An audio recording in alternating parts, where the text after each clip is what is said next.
Back to YouTube channel economics आसान है। Guys, आज हम डिस्कस करने वाले हैं difference between final goods versus intermediate goods. तो क्या डिफरेंस होता है फाइनल गुड्स और इंटरमीडिएट गुड्स में, डिटेल में हम इसको देखेंगे। एग्जाम में क्वेश्चन आता है या तो डिफरेंस आ जाएगा या फिर एमसीक्यू में पूछ लेगा कि कौन सा गुड फाइनल गुड्स है और कौन सा इंटरमीडिएट गुड्स है। सो गाइस, स्टार्ट करते हैं आज की क्लास। देखते हैं difference between final goods versus intermediate goods. तो सबसे पहले हमारा बेस आता है मीनिंग कि फाइनल गुड्स का और इंटरमीडिएट गुड्स का मीनिंग क्या है। तो फाइनल गुड्स की बात करें, those goods which are used either for consumption or for investment। Final goods वो गुड्स होते हैं जिसको या तो हम कंज्यूम करेंगे या फिर इन्वेस्ट करेंगे, कैपिटल फॉर्मेशन करेंगे। बट वही हम बात करें इंटरमीडिएट गुड्स की, तो those goods which are used either for resale or for further production in the same year। याद रखना, सेम ईयर में, कि इंटरमीडिएट गुड्स वो गुड्स होते हैं जिसको हम या तो रीसेल करेंगे या फिर फर्दर प्रोडक्शन करेंगे, बट सेम ईयर में। अगर सेम ईयर में नहीं कर रहे हैं तो हम उसको फाइनल गुड कंसीडर करते हैं। एग्जांपल से समझो। फॉर एग्जांपल के लिए मैंने 100 केजी शुगर ली है स्वीट्स बनाने के लिए, और जिसमें से यूज जो हुई है वो 80 केजी हुई है। तो at the year and 20 KG sugar अभी भी बची है, तो उससे ना तो रीसेल हुआ ना फर्दर प्रोडक्शन हुआ, तो हम उसको कंसीडर करेंगे 20 केजी शुगर को क्या कंसीडर करेंगे, फाइनल गुड। तो एट द ईयर एंड अगर हमारे पास स्टॉक बच रहा है, मटेरियल बच रहा है, तो हम उसको कंसीडर करते हैं क्या, फाइनल गुड। समझ में आया? देन हमारा बेस आता है नेचर।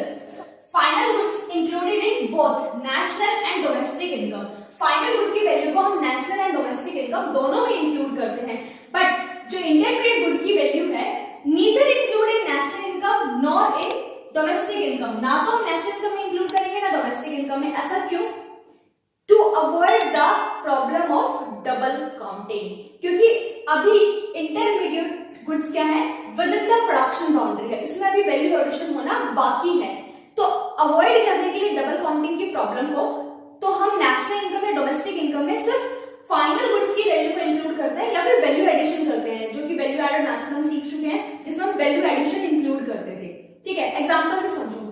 देखो, फॉर एग्जांपल के लिए कि वीट की वैल्यू जो है वो 500 है। वीट से क्या बनाया, वीट फ्लोर बनाया, उसकी वैल्यू है 700। और फिर वीट फ्लोर से क्या बनाया, ब्रेड बनाया, उसकी वैल्यू है 1000। ठीक है, अगर इंटरमीडिएट गुड्स की बात करें, अगर मैं सबकी वैल्यू इंक्लूड करना स्टार्ट करूं, मतलब वीट की 500, वीट फ्लोर की 700, ब्रेड की 1000, तो टोटल वैल्यू कितनी आएगी, 2200। तो इंटरमीडिएट गुड में वैल्यू मैं इंक्लूड कितनी कर रही हूं, 2200।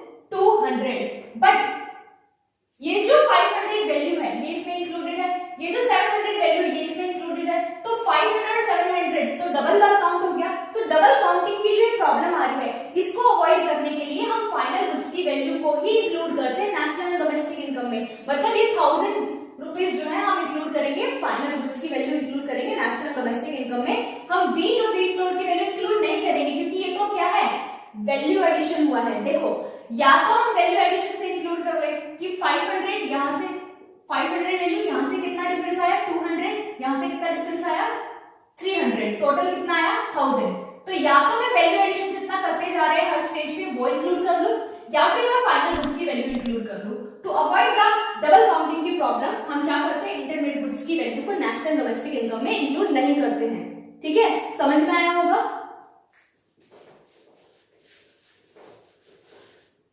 नेक्स्ट आता है हमारा बेसिस वैल्यू एडिशन। जैसे मैंने बताया कि फाइनल गुड्स की वैल्यू रेडी टू यूज है, उसमें कोई वैल्यू एडिशन नहीं होता है, तो उसमें कोई वैल्यू एडिशन नहीं होता है, इसलिए हम उसको नेशनल डोमेस्टिक इनकम में इंक्लूड करते हैं।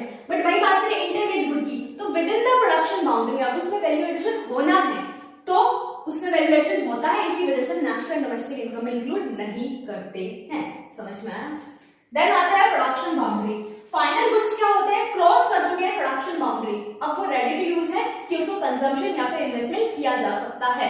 बट इंटरमीडिएट गुड्स क्या होते हैं, with in the production boundary होते हैं, अभी उसमें क्या करना है, फर्दर प्रोडक्शन करना है या फिर रीसेल करना है।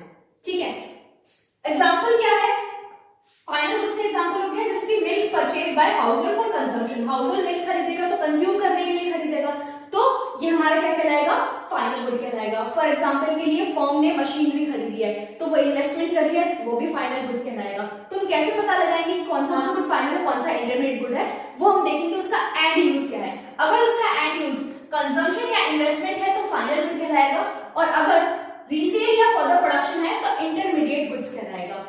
इंटरमीडिएट गुड्स का एग्जांपल क्या है कि milk use in dairy shop for resale कर रही है उसको। और एक चीज और समझो कि इंटरमीडिएट गुड्स की क्या होती है, डिराइव्ड डिमांड होती है। डिराइव्ड डिमांड का मतलब क्या है कि ये डिपेंड करती है फाइनल गुड की डिमांड पे। फॉर एग्जांपल के लिए कि अगर स्वीट्स की डिमांड बढ़ेगी तो मिल्क की डिमांड भी बढ़ेगी, क्योंकि मिल्क यूज होगा स्वीट्स में। तो जो इंटरमीडिएट गुड की डिमांड है वो डिराइव होती है फाइनल गुड्स की डिमांड से। फाइनल गुड की डिमांड बढ़ेगी तो इंटरमीडिएट गुड की डिमांड भी बढ़ेगी। इंटरमीडिएट गुड्स के कुछ पॉइंट्स हैं, उन्हें भी समझ लो। इंटरमीडिएट गुड्स की वैल्यू क्या होती है, मर्ज होती है फाइनल गुड्स के साथ, इसलिए हम फाइनल गुड्स की वैल्यू को इंक्लूड करते हैं नेशनल डोमेस्टिक इनकम में, ठीक है। और इंटरमीडिएट गुड्स क्या हो जाते हैं, ये आइडेंटिटी लॉस कर देते हैं। जैसे कि मिल्क से स्वीट बन गई, तो अब मिल्क मिल्क नहीं रहा, वो क्या बन गई है, स्वीट बन गई है, तो आइडेंटिटी लॉस हो जाती है। एट द ईयर अगर हमारा मटेरियल बचता है तो हम उसको फाइनल गुड कंसीडर करते हैं, जो कि मैं बता ही चुकी हूँ। सो गाइस, बहुत अच्छे से क्लियर हो गया होगा कि क्या डिफरेंस होता है final goods and intermediate goods के। इसके कुछ क्वेश्चंस मैं पोस्ट करने वाली हूँ, उसको अटेम्प्ट जरूर करना। आज के लिए इतना ही, मिलते हैं नेक्स्ट क्लास में। Thank you.